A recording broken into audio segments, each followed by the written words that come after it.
Alhamdulillah hari ini kita masih berkesempatan untuk bertemu, kita bertemu lewat Zoom. Jadi saya mohon izin hari ini, memulai lebih akhir, dan menyelesaikan lebih awal, karena hari ini saya ada appointment dengan dokter. Agenda kita hari ini adalah, melanjutkan, diskusi kita minggu lalu, tentang parameter-parameter yang harus analisis untuk, kelayakan ekonomi dari suatu ide bisnis atau industri dan secara khusus ini adalah, eee, industri pabrik kimia ya, karena kita, eee, pad belajar di jurusan, teknik kimia di mana salah satu capstone atau yang menjadi tugas akhir nantinya itu adalah, melakukan prarancangan pabrik kimia dan nantinya mahasiswa akan diminta untuk melakukan evaluasi terhadap, rancangannya ya, apakah rancangan tersebut layak atau tidak layak secara ekonomi. Jadi biasanya mahasiswa menyelesaikan tugas akhir itu menghabiskan waktu terbanyaknya itu dengan eee, merancang alat ya, kemudian evaluasi ekonomi ini biasanya dilakukan di akhir menjelang sudah dikejar-kejar mau, pendadaran gitu ya, kemudian dilakukan secara tergesa-gesa. Padahal ini nanti yang akan menjadi kesimpulan dalam, tugas akhirnya. Jadi kesimpulan pada tugas akhir itu adalah apakah perancangan ini layak atau tidak dan kelayakannya itu dilakukan atau, yang menjadi parameter kelayakan itu adalah, secara ekonomi. Baik, kita ingat kembali yang sudah kita bahas pada pertemuan yang lalu.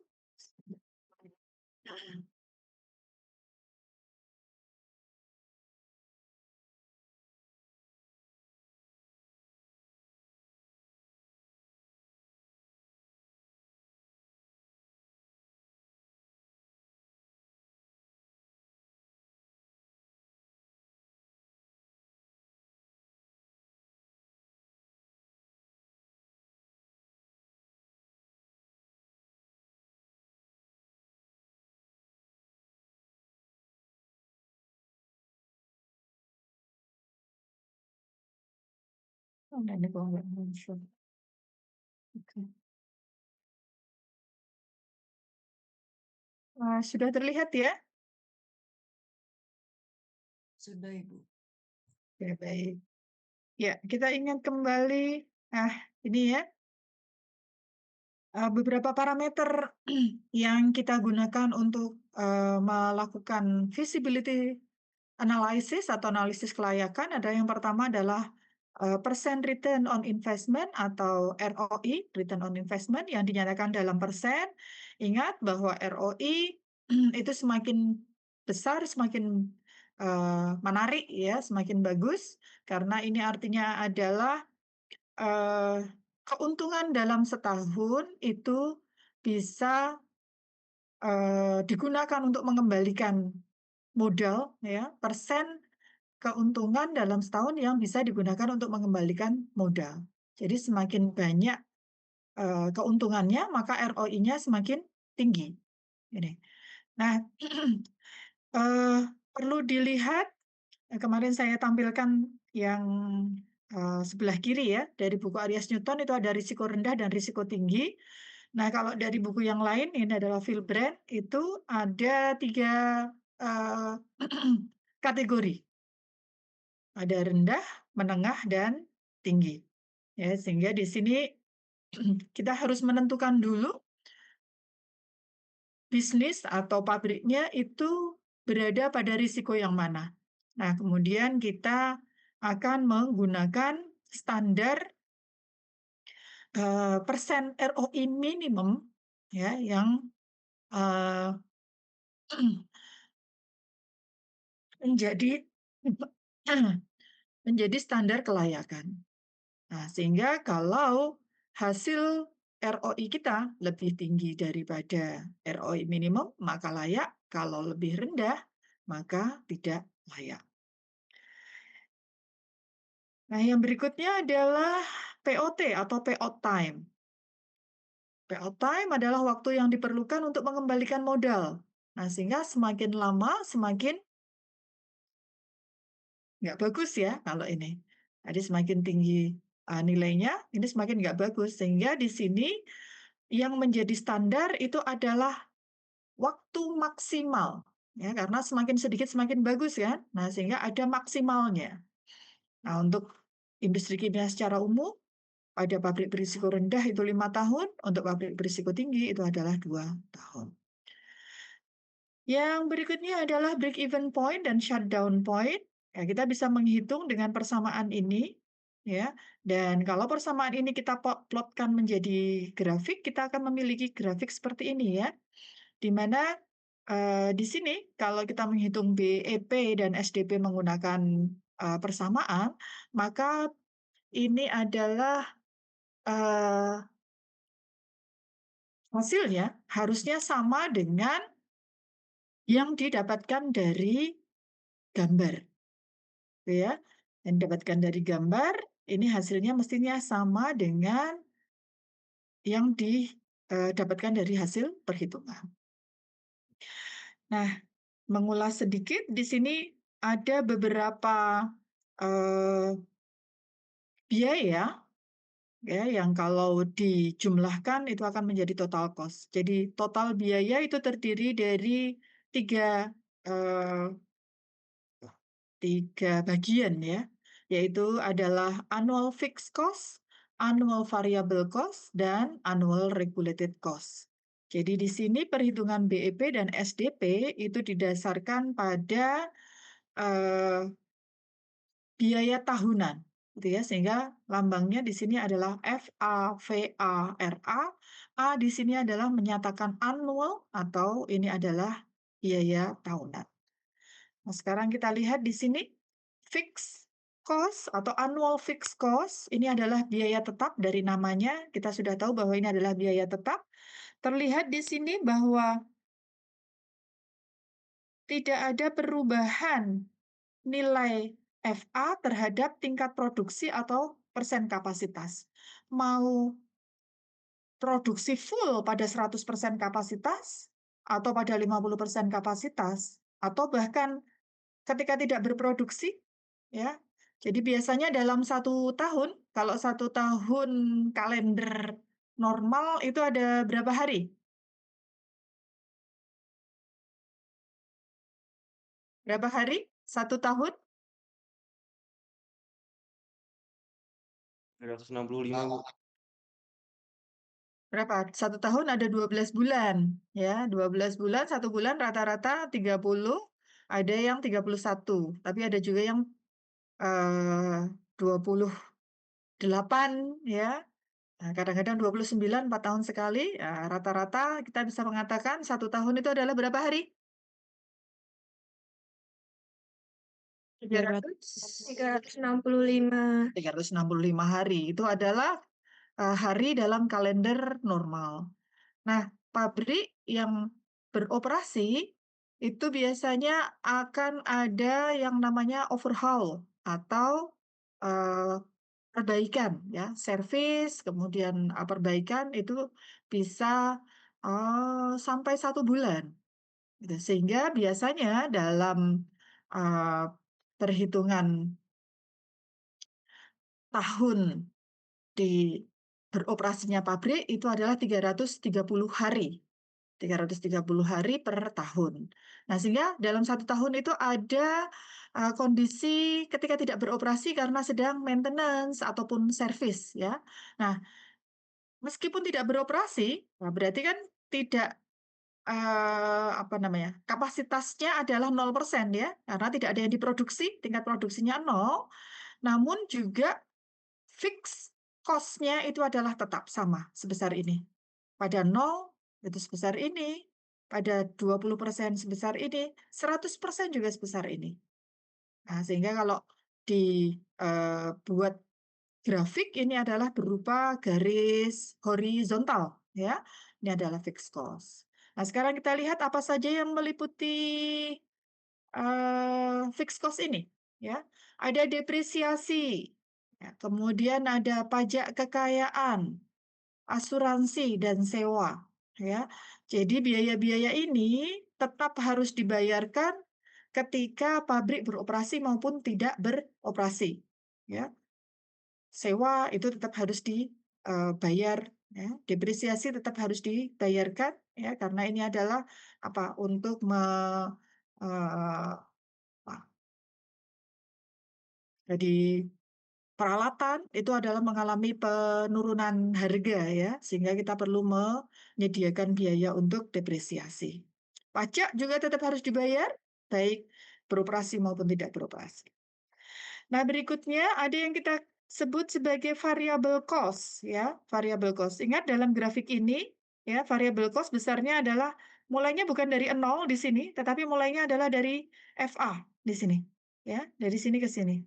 Nah, sehingga kalau garis yang mendatar ini adalah garis FA, sedangkan garis yang di atasnya ini yang abu-abu muda ini bukan garis VA ya, tetapi adalah penjumlahan antara FA dan VA. Oke, nah kita lihat sekarang. VA itu adalah annual variable cost, apa saja yang eh, menjadi komponen dalam variable cost ini. Nah, variable cost nilainya bersifat proporsional terhadap tingkat produksi. Kalau tidak berproduksi, maka nilainya 0. Ya. Biaya ini meliputi bahan baku, pengepakan, utilitas, pengangkutan, dan royalti. Ya, karena biaya ini bersifat proporsional terhadap produksi, maka nilainya adalah 0 ketika tidak berproduksi. Dan yang ketiga adalah regulated cost. Regulated cost itu adalah biaya bisa dikatakan semi variabel. Jadi dia eh, tergantung pada tingkat produksi, tetapi pada tingkat produksi 0, tetap harus ada biaya yang harus dikeluarkan. Kita lihat isinya apa saja, ada tenaga kerja, pengeluaran tambahan atau overhead, pengawasan, laboratorium, pengeluaran umum, kemudian ada plant supplies, ya, kelengkapan peralatan, dan lain-lain. Ini adalah termasuk regulated cost. Nah, sehingga di sini RA pada saat 100% itu nilainya adalah sebesar RA, ya, full RA. Nah, pada saat 0% kapasitas, kita lihat di sini ada biayanya adalah sebesar 30%. Ya, 30% dari biaya full. Nih, jadi pada saat 0% kapasitas atau tingkat produksinya 0, ada biaya yang dikeluarkan, namun biayanya tidak full, hanya sebesar 30%-nya. Nah, sehingga di sini adalah 0,3 RA. Maka kita lihat di sini penjumlahan dari FA, VA, dan RA itu akan bisa digambarkan dengan garis yang ini abu-abu sedang ini ya, abu-abu tua ini, abu-abu tua. Ini kemudian ketika kita eh, potongkan dengan garis sales atau penjualan, ya kalau penjualan ya gampang dipahami ya, 0. Tidak ada produksi, tidak ada yang dijual, maka nilai sales-nya 0. Kemudian kalau semuanya terjual, ini nilainya adalah sebesar SA ketika 100% kapasitas. Nah, penjualan atau ini adalah pendapatan ya, pendapatan yang didapatkan dari penjualan ketika nilainya sama dengan total cost atau biaya total yang dikeluarkan, pengeluaran, maka itulah yang kita kenal sebagai BEP atau break even point, di mana pendapatan sama dengan pengeluaran, atau dalam hal ini adalah penjualan sama dengan total biaya, maka tidak untung dan tidak rugi. Ya, BEP-nya berapa? Nah, di sini adalah 30 berapa? 2 ya, sekitar 32%.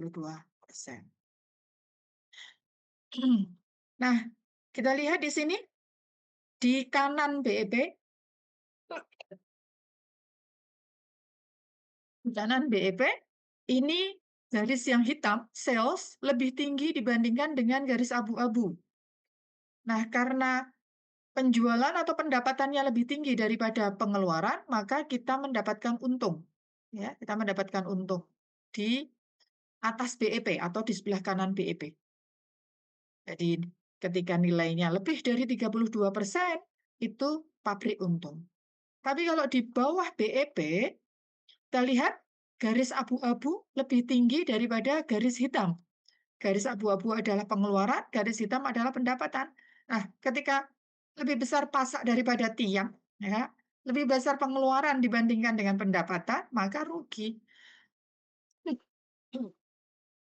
Nah, karena di sini rugi, ya, meskipun rugi, namun kita harus melihat apakah kerugiannya itu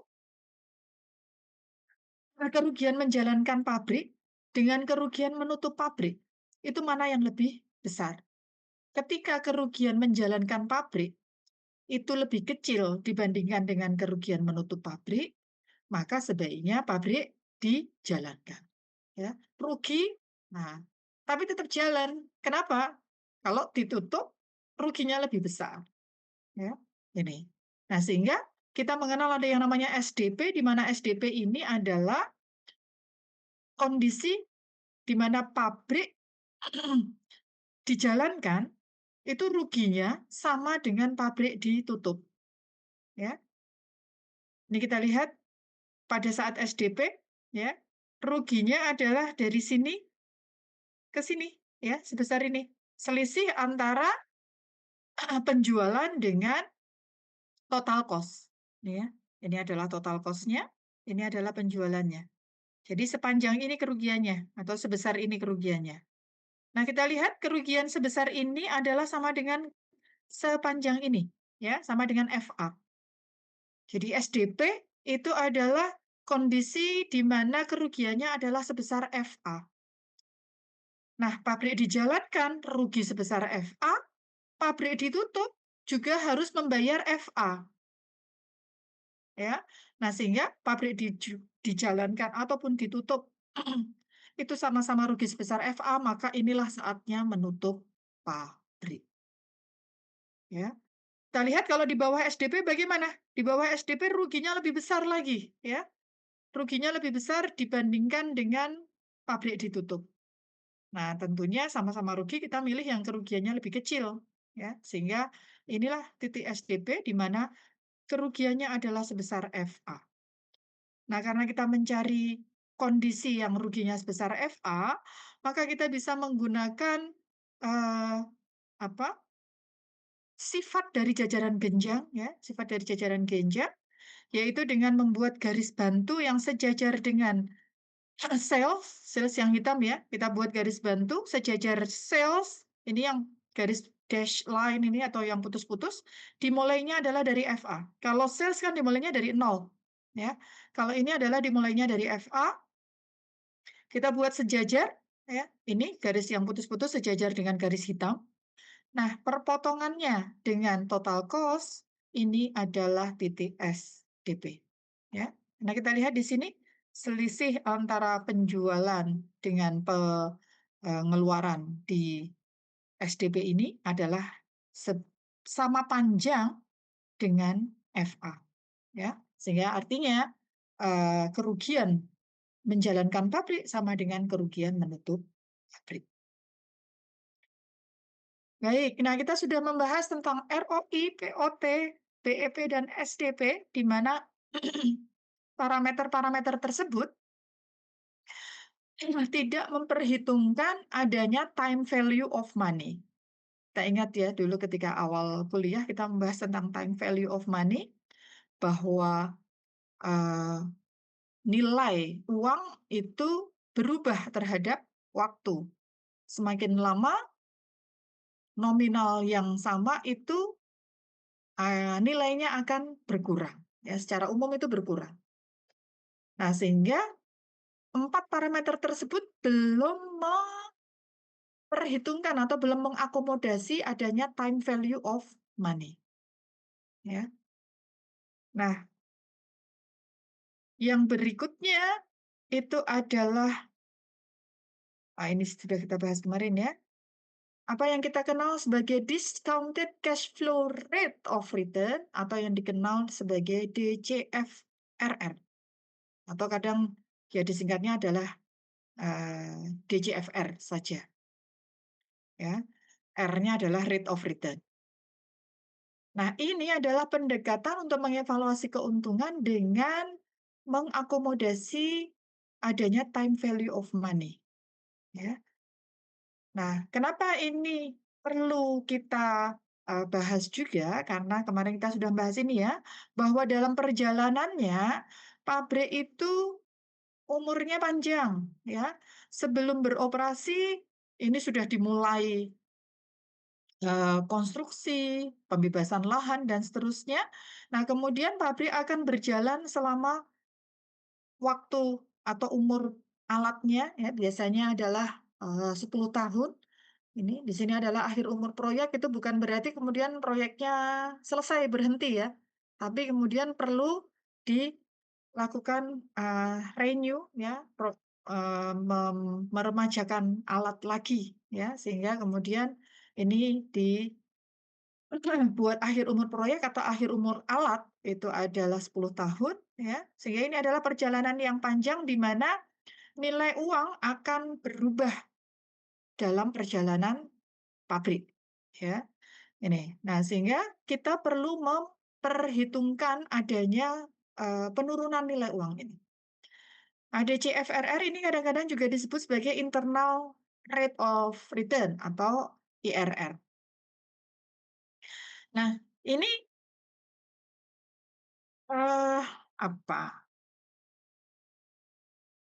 yang menjadi, eee, pertimbangan di sini adalah, eee, kalau dulu kita belajar tentang time value of money, itu ada nilai I atau interest di mana di situ adalah menyatakan persen perubahan nilai uang ya, ini. Nah, DCFRR ini juga menghitung besarnya interest, ya. Jadi kalau, eee, kita mendirikan pabrik itu kan mestinya pengen dapat untung kan, pengen dapat untung. Investasi uang untuk mendirikan pabrik atau menjalankan bisnis. Nah, kemudian kita berharap ada untung yang didapatkan dari investasi tersebut. Nah, sehingga di CFRR adalah besarnya interest yang diperoleh jika uang sejumlah modal itu digunakan untuk investasi di industri. Ya. Jadi, kalau sekarang setor modal untuk investasi di industri, nah nantinya dalam 10 tahun mendatang, ini uangnya akan jadi berapa? Gitu. Ya, ditambah dengan keuntungan ya, ditambah dengan keuntungan jadinya, berapa. Nah, ini adalah, DCFRR, ya. Sehingga kalau dulu ketika kita belajar tentang, time value of money itu kan contoh kasusnya misalnya adalah ada orang ingin, mendapatkan dana tertentu 10 tahun yang akan datang, dengan, menabung gitu ya, jadi disimpan di bank. Nah, berapa uang yang harus dibayarkan setiap tahun agar nanti pada waktu yang diinginkan itu uangnya sudah, sesuai dengan target, ini. Nah, kalau, kita menyimpan uang di bank, itu kan kita mendapatkan, bagi hasil ya atau interest, ini. Nah, sedangkan kalau uang yang kita miliki kita investasikan ke industri ya, ke industri itu dapatnya berapa. Nah, sehingga di sini nilai DCFRR ini akan kita bandingkan dengan, eee, interest yang diberikan oleh bank. Nah, mestinya industri akan menarik kalau nilai DCFRR-nya ini lebih tinggi dibandingkan dengan nilai yang ditawarkan oleh bank, ya. Karena kan kalau di bank itu kita nyimpan bisa dibilang, tinggal ongkang-ongkang tanpa, effort gitu ya. Nah, itu sudah dapat tambahan interest, ini. Jadi bahkan untuk bank syariah yang, dalam perjanjiannya itu kan, bagi hasil ya dalam, kondisi yang baik maupun yang buruk, artinya kalau pas lagi, untung banyak, yang dibagi banyak, untung sedikit yang dibagi sedikit. Nah, kalau rugi juga kerugiannya ditanggung renteng ya bersama. Tapi dalam kenyataannya pasti, mestinya ya orang-orang di bank itu sudah eee, ikhtiar jangan sampai menjalankan atau memutar uangnya itu sampai rugi, gitu. Nah, sehingga ya biasanya itu, eee, ha keuntungannya itu naik turun, tidak pernah sampai kemudian rugi, gitu ya, ini. Nah, sehingga DCFRR ini akan bisa menjadi, satu parameter yang kita bandingkan dengan interest yang diberikan oleh bank. Jadi kalau, investor itu punya uang, kemudian, kita menawarkan pada investor, eee, untuk menginvestasikan uangnya untuk pendirian pabrik kita misalnya itu ya. Jadi kita sebagai, engineer memiliki proyek, kemudian mencari, dana untuk memodali, proyek kita. Ada investor, bisa kita berikan gambaran bahwa discounted cash flow rate dari, industri ini diperkirakan adalah sebesar berapa, 15% misalnya, 15% per tahun. Nah, saat eee, ini sekarang BI rate itu sedang meningkat tajam ya. Jadi, untuk menggerakkan roda ekonomi, itu salah satunya adalah harus ada uang yang berputar ya, ada uang yang digunakan untuk, bermuamalah. Mmm. Nah, jadi sebenarnya, ajaran menabung itu tidak terlalu Islami ya. Kecuali kalau tabungannya punya tujuan, misalnya untuk haji saat ini kita kan memang waktu tunggunya lama sekali ya, sehingga kemudian, perlu menyisihkan uang, menabung untuk memenuhi kebutuhan untuk berhaji. Tapi kalau menabung untuk menumpuk-numpuk harta, itu sebenarnya tidak terlalu Islami ya. Karena dalam Islam itu sebenarnya adalah, apa, yang berkah itu adalah harta yang mengalir. Nah, ini kemudian bisa, eee, dijadikan, dalil ya. Nih saya biasanya kalau, apa namanya, mau jajan atau apa itu ya, ayo mari kita menggerakkan ekonomi. Karena kalau kalau tidak ada orang jajan itu, wah, kan orang yang jualan jadi tidak, laku ya, kemudian, ekonomi tidak bisa, bergerak dengan baik, sehingga ini kalau Gus Baha itu ya, nah itu Kiai Bahauddin Nur Salim itu menyatakan bahwa, jajan-jajan itu ya termasuk sedekah gitu ya. Kenapa? Karena kan ketika kita jajan itu kan berarti memberikan keuntungan kepada penjualnya kan. Nah, kadang-kadang kita kan misalnya memberi cuma-cuma pada, pengemis atau pengamen, itu ya paling 2.000 gitu ya, 5.000 aja berat kan rasanya. Nah, tapi kalau kita membeli, eee, apa, atau jajan-jajan itu ya. Nah, secara umum kalau, apa, bisnis makanan itu paling tidak, eee, 25% itu keuntungannya. Nah, kita jajan itu berarti memberikan keuntungan 25% kepada penjualnya. Ini, dan ini adalah menggerakkan, ekonomi juga ya. Nah, kembali ke DCFRR ini ya, jadi kita bisa mengatakan bahwa kalau, uang diinvestasikan di, industri yang ditawarkan, itu akan mendapatkan 15%. Nah, kalau disimpan di bank, nah ini dapatnya sekarang mungkin sekitar kalau deposito itu bisa sampai 6% ya, karena BI rate-nya itu 5,5%. Beberapa bulan yang lalu itu rendah sekali, hanya 3%. Ya, jadi naik 2 kali lipat, naik 2 kali lipat. Jadi jangan dilihat dari, "Oh cuma 6% itu ya." 6% itu sudah naik 2 kali lipat dari yang sebelumnya.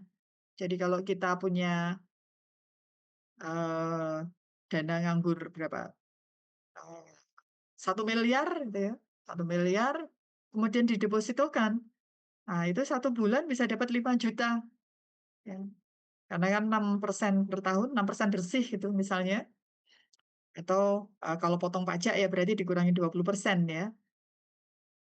Nah, itu dapat 5 juta tambahan. Nah, tapi kalau 1.000.000.000 tadi diinvestasikan di industri ya, yang DCFRR-nya itu nilainya 15% ya, maka dapatnya itu akan berapa? Kalau tadi 6% dapatnya, sekitar 5 juta ya, 5 juta per bulan.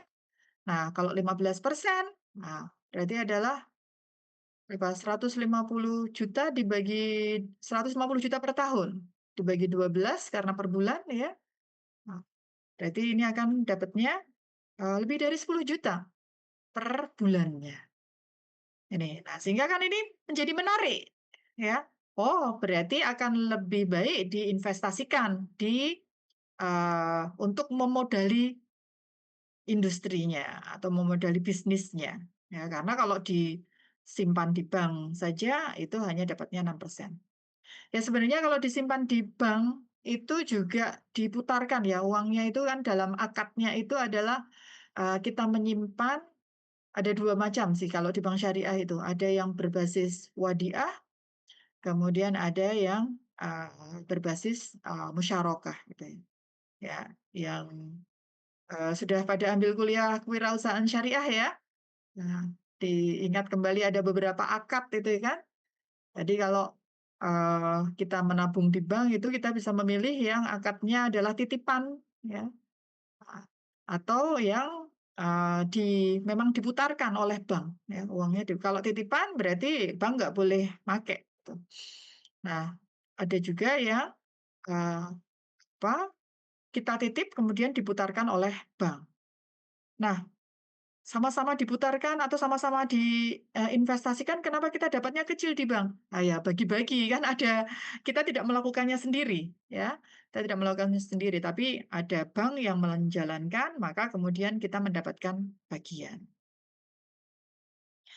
Oke, nah sekarang bagaimana kita menghitung DCFRR? Jadi kita sudah tahu bahwa DCFRR ini penting gitu ya. Nah kita menghitungnya adalah, ingat bahwa pada saat, eee, tahun awal tahun pada tahun ke-0 lah bisa dikatakan bahwa, pada saat tahun ke-0 maka, industri memerlukan fixed capital dan working capital, ya. Nah kemudian ini biasanya didapatkan dari hutang ya atau investasi.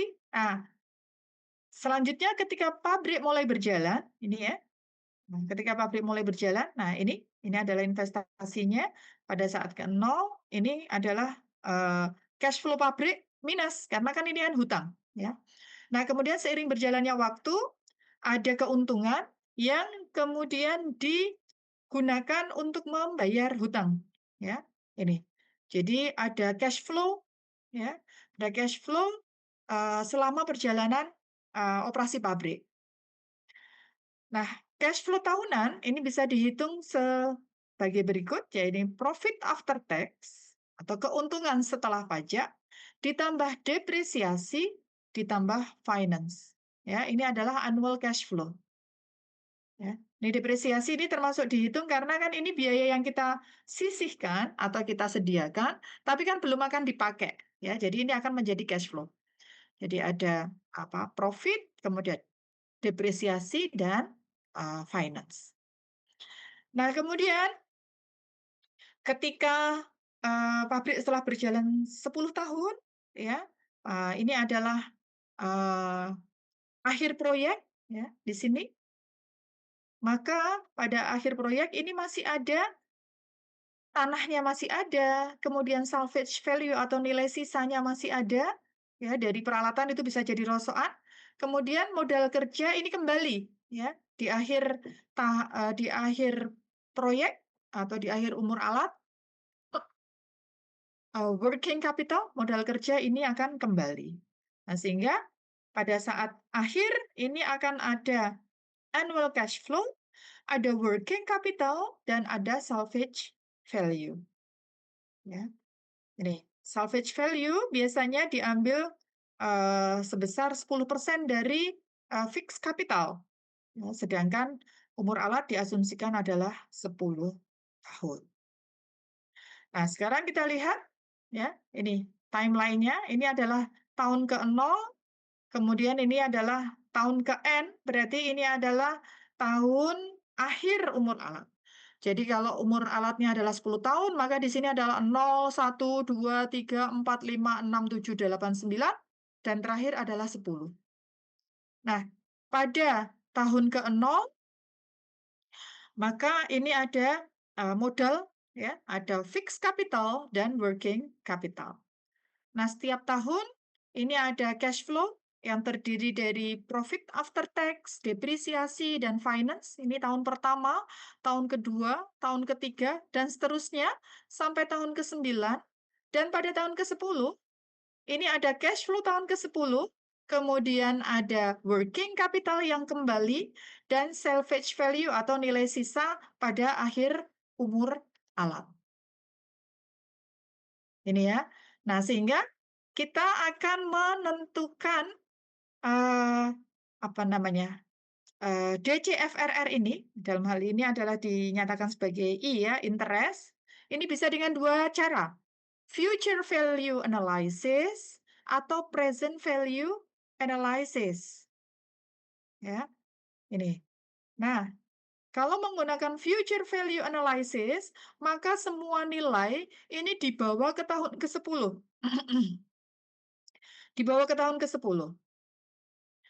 Nah, pada tahun ke-10, jadi basisnya adalah tahun ke-10, maka modal 10 tahun yang lalu, ya, modal 10 tahun yang lalu, itu kalau dilihat pada saat sekarang, pada sorry sorry, jadi 10 tahun yang akan datang ya. Ya, modal sekarang dilihat pada 10 tahun yang akan datang, nilainya adalah berapa? Nah, ini ya, ingat ya rumusnya ya. Jadi fixed capital, ya, kita kalikan 1 plus I pangkat N. Kalau 10 tahun ya berarti N-nya adalah 10. Jadi nilai sekarang tahun ke-0 adalah FC, nilai 10 tahun yang akan datang adalah FC dikalikan 1 plus I pangkat 10. Begitu juga dengan working capital. Ya, working capital sekarang nilainya adalah WC, 10 tahun yang akan datang nilainya adalah WC dikalikan 1 plus I pangkat N. Ya, ini adalah modalnya. Nah, modal ini akan dikembalikan dengan cash flow dan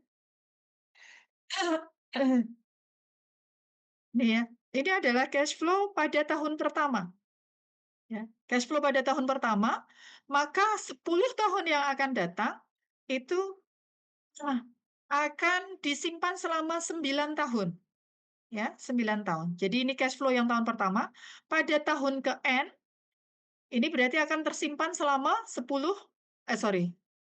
tahun ya, 10 dikurangi 1, ya. Sehingga ini adalah cash flow tahun pertama, 9. Ini adalah cash flow tahun kedua, berarti akan disimpan selama 8 tahun, ya. N-2 berarti makannya 8. Dan seterusnya sampai pada saat N-1, ya kalau 3 berarti adalah pangkatnya 7, kalau 4 pangkatnya 6, dan seterusnya, sampai pada saat tahun ke-9, ya. Kalau tahun ke-9 berarti hanya disimpan selama 1 tahun, pangkatnya 1, ya. Pangkatnya 1 boleh tidak kita tuliskan, ya. Ini, dan kemudian pada tahun ke-10, ada cash flow, ada working capital, dan ada salvage value. Nah, di sini berarti yang akan kita cari adalah berapa nilai I agar persamaan ini benar. Fixed capitalnya sudah kita tentukan, working capitalnya sudah kita tentukan, cash flow-nya juga sudah kita tentukan. Kita tahu salvage value-nya adalah 0,1 dari fixed capital, dan kemudian waktunya adalah 10, N-nya adalah 10, ya. Nah, sehingga kemudian kita cari berapa nilai I yang eh, apa sesuai dengan persamaan itu. Nah, caranya gimana? Nah, kita bisa menggunakan trial and error, gitu ya. Jadi kita coba nilai I, dimasukkan nilai I, kemudian dihitung ruas kiri berapa, ruas kanan berapa.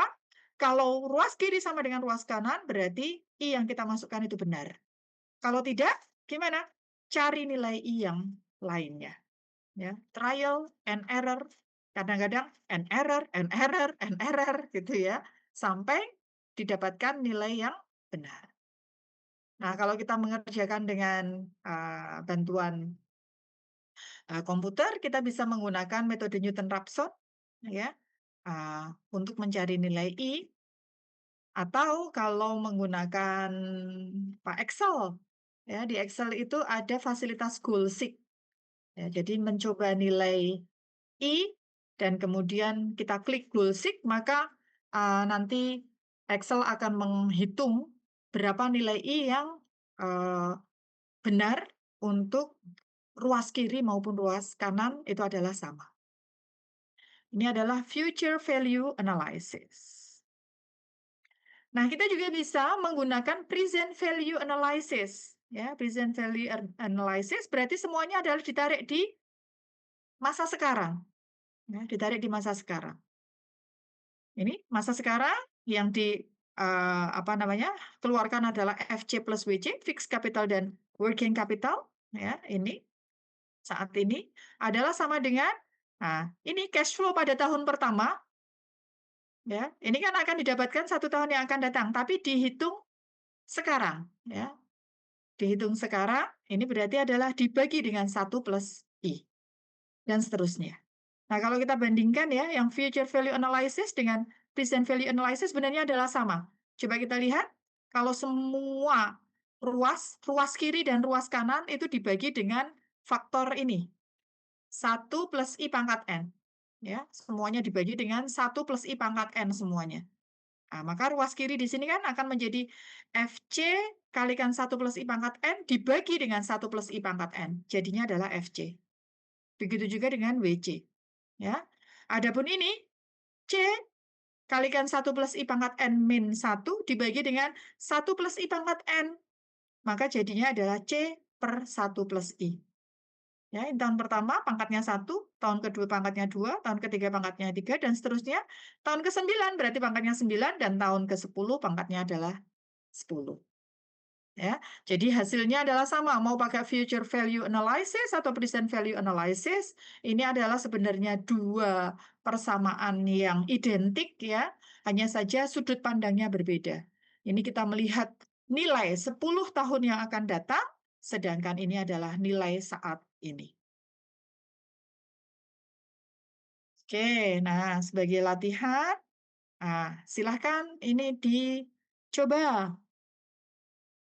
Ya, jadi ada DCFRR dari proposal proyek dengan modal tetap 100.000. Kemudian modal kerjanya 10.000. Nah, sehingga dari sini kita dapat informasi FC adalah 100.000 dolar, WC modal kerja working capital 10.000 dolar. Kemudian diketahui umur ekonomis adalah 5 tahun dan nilai sisa pada akhir umur ekonomis adalah 10.000, ya. Nah, jika perkiraan arus kas setelah pajak dari proposal proyek tersebut ditunjukkan pada tabel ini, ya. Ini adalah cash flow-nya. Cash flow-nya seperti ini. Nah, berapa DCFRR-nya? Oke, berarti yang sudah diketahui apa? FC ini ya. FC-nya adalah 100.000. Kemudian modal kerjanya, WC-nya adalah 10.000. Nah, umur ekonomis 5 tahun ini berarti adalah apa? N ya. N-nya adalah 5 tahun. Nilai sisa 10.000, berarti ini adalah apa? Di dalam persamaan ini, nilai sisa yang mana?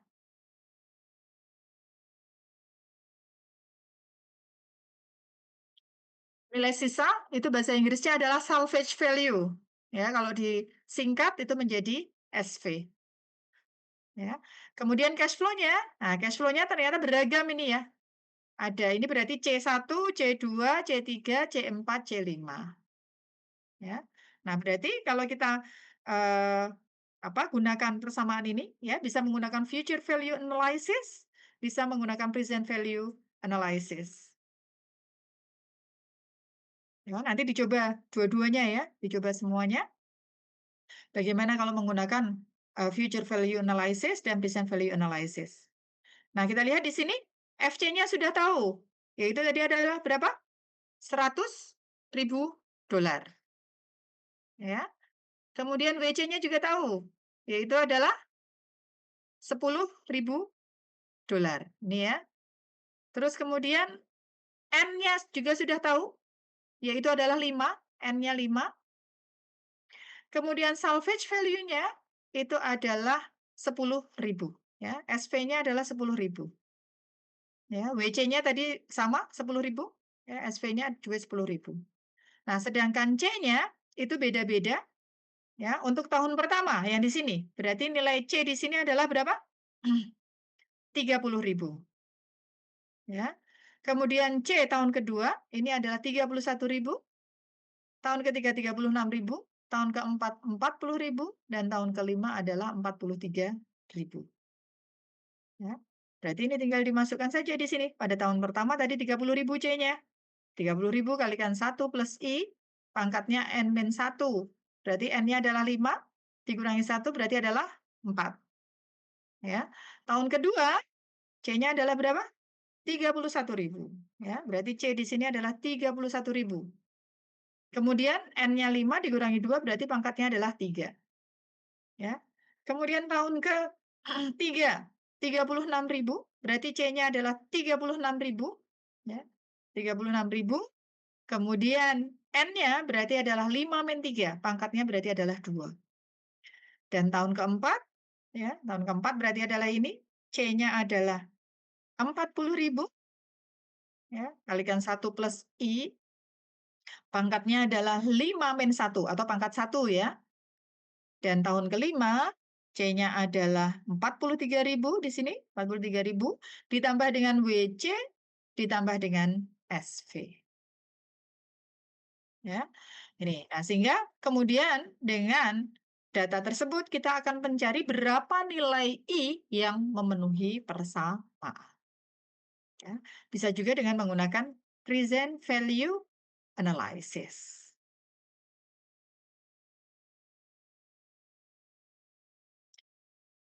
Oke, ya, silakan dicoba ya. Silakan dicoba. Dan presensi hari ini adalah dengan mengumpulkan jawaban ini di Google Classroom.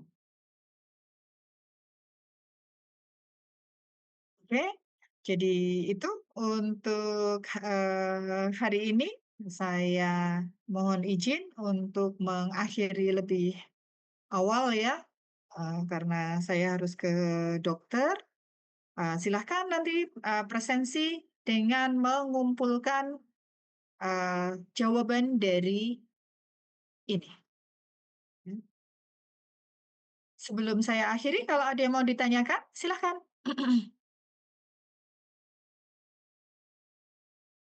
Ini sama saja, tapi biar tahu bahwa ini adalah sama, silahkan dicoba dua-duanya, oke?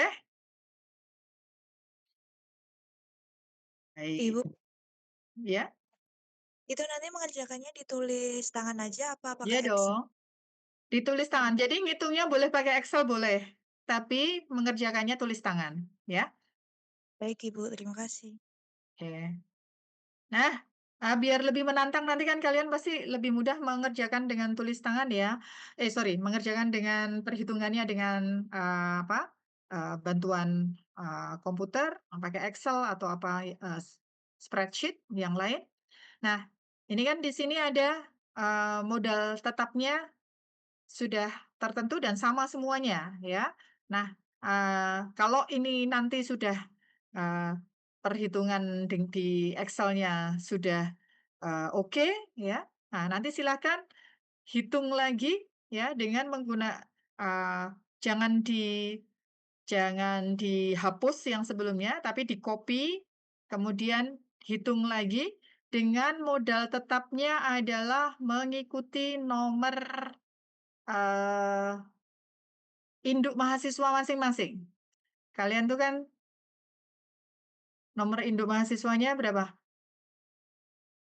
Angka depan, tahun gitu ya, kemudian 521, kemudian XXX itu nomornya yang beda-beda di sana kan. Nah, nanti silakan menggunakan 4 angka terakhir NIM ya, 4 angka terakhir NIM dikalikan 100 ya, dolar. Biar nanti bisa mendapatkan, apa namanya, cents ya, hampir sama dengan ini tetapi nanti akan ada bedanya antara satu mahasiswa dengan mahasiswa yang lain. Oke, detailnya nanti akan saya tuliskan di Google Classroom ya. Nanti silakan. Jadi ada 2 ya, yang pertama adalah menyelesaikan ini ya, dan yang kedua adalah dengan menggunakan apa, modal tetapnya itu dimodifikasi sesuai dengan nomor induk masing-masing. Oke, terima kasih semuanya. Saya akhiri untuk hari ini. Assalamualaikum warahmatullahi wabarakatuh.